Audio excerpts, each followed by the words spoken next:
जैसा कि दिवाली आ रही है और दिवाली के टाइम पे बहुत ज़्यादा आवाज़ होती है, बहुत ज़्यादा पटाखों की आवाज़ होती है जिससे डॉग्स डर जाते हैं। ओवर ए पीरियड टाइम मैं कुछ हंड्रेड्स ऑफ डॉग्स के साथ वर्क कर चुका हूँ जो इन लाउड नॉइज़ से डरते हैं, स्कैर्ड होते हैं और मेरे एक्सपीरियंस में ये 5 चीज़ें हैं जिन्होंने हेल्प करी है और जो 5 नंबर की टिप है वो सबसे ज़्यादा इम्पोर्टेंट है।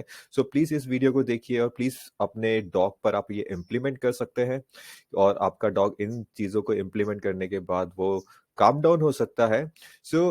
ये 5 चीज़ें हैं। द फर्स्ट चीज़ है कि आपको मैं इन सारी पॉइंट्स को एक्सप्लेन करूँगा and the first thing is कि आपको लॉन्ग वॉक देना स्टार्ट करना है। सेकंड थिंग है कि उसके लिए एक कन्फाइन्ड स्पेस बनाना है एंड अगर इधर-उधर वो भाग रहा है तो आप उसको लीश कर सकते हो और अगर बेड के नीचे बैठा है तो दैट्स ओके। लेवेंडर ऑयल का इस्तेमाल कर सकते हो, उसको कैसे इस्तेमाल करना है वो भी मैं आपको बताता हूँ और कुछ केसेस में हमें बोन ने भी हेल्प किया है, हमने जब बोन प्रोवाइड करी बट ये काफ़ी इसको देख कर देना होता है, मैं इस चीज़ को भी एक्सप्लेन करता हूँ और 5वें नंबर टिप के लिए प्लीज़ वेट कीजिए। फर्स्ट थिंग है कि लॉन्ग वॉक। सो आपको अपने डॉग को लॉन्ग वॉक देना स्टार्ट करना पड़ेगा क्योंकि जब भी आप डॉग को लॉन्ग वॉक देते हो, उनके अंदर एक रेस्टिंग मोड ट्रिगर हो जाता है और उस रेस्टिंग मोड की वजह से डॉग काम डाउन होना स्टार्ट होता है, उसके लिए ईज़ियर होता है। लॉन्ग वॉक ज़रूरी है।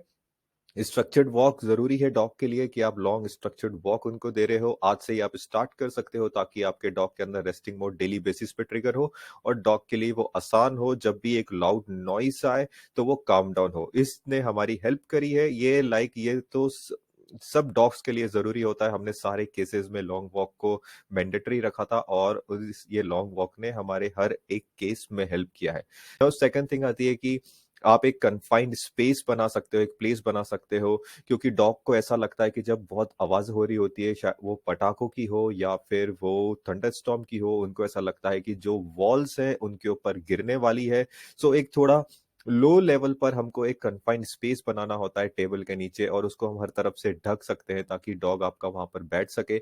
लेकिन अगर उसके बाद भी वो इधर-उधर भाग रहा है तो आप उसको लीश कर सकते हो। लीश करने के बाद आप उसको अपने पास रख सकते हो ताकि आप जहां भी जा रहे हो आप डॉग को अपने पास लेके जा रहे हो। और अगर आपका डॉग एक ही जगह पर, जैसे कि अगर वो बेड के नीचे छुप जाता है, बैठ जाता है, तो उसको आप बैठे रहने दीजिए। उसको वहां पर कंफर्ट मिल रहा है तो उसको वहां से छेड़िए मत। एंड उसके बाद आता है लेवेंडर थेरेपी। लेवेंडर थेरेपी का मतलब ये होता है कि हम डॉग की नोज को ट्रिगर करते हैं। लेवेंडर बहुत ही कामिंग सेंट है, तो आप लेवेंडर का जो एसेंशियल ऑयल होता है आप अपने हाथों में रब करके उसके कॉलर पे लगा सकते हो, उसके गर्दन पे लगा सकते हो। ये डॉग को काम डाउन करने में मदद करता है। बहुत सीवियर केसेस में लेवेंडर ऑयल ने हमारी मदद करी है। वो डॉग को काम डाउन करता है। उनकी नोज ज्यादा एक्टिव होती है, जितनी ही नोज उनकी एक्टिव होती है वो उतने ही काम डाउन होने लग जाते हैं। और मैं और फिर कुछ डॉग्स के साथ हमें बोन ने भी हेल्प करी है जिनमें एंजाइटी का, नर्वसनेस का लेवल थोड़ा कम था, वो थोड़े काम डाउन थे बट थोड़ा डर रहे थे, तो हमने उनको एक नेचुरल बोन दी और उन्होंने खुद ही ने उसको पिकअप किया और खुद ही ने च्यू करना स्टार्ट किया और उनका फोकस बोन पे लग गया, ना कि बाहर की जो आवाजें हो रही थी उन सब चीजों के ऊपर। और इसके बाद जो मैं टिप देने वाला हूँ वो सबसे इंपॉर्टेंट टिप है, तो उस पर ध्यान रखिए क्योंकि बहुत सारे लोग उस पर मिस्टेक करते हैं। और सबसे इंपॉर्टेंट टिप है, आप अपने डॉग के साथ वरीड मत होइए और जब आपका डॉग डर रहा है तो आप उसको अफेक्शन मत दीजिए। होता क्या है कि डॉग अपने एनवायरनमेंट से देख रहा होता है कि यार मैं तो डरा हुआ हूं, तो मेरा पैक भी डरा हुआ है। लेकिन जनरली ह्यूमंस जब अपने डॉग को डरा हुआ देखते हैं तो काफी वरीड हो जाते हैं और डॉग को लगता है कि यार इस समय पर मैं भी डरा हुआ हूं, मेरा पैक भी डरा हुआ है, इसका मतलब है कुछ बुरा होने वाला है।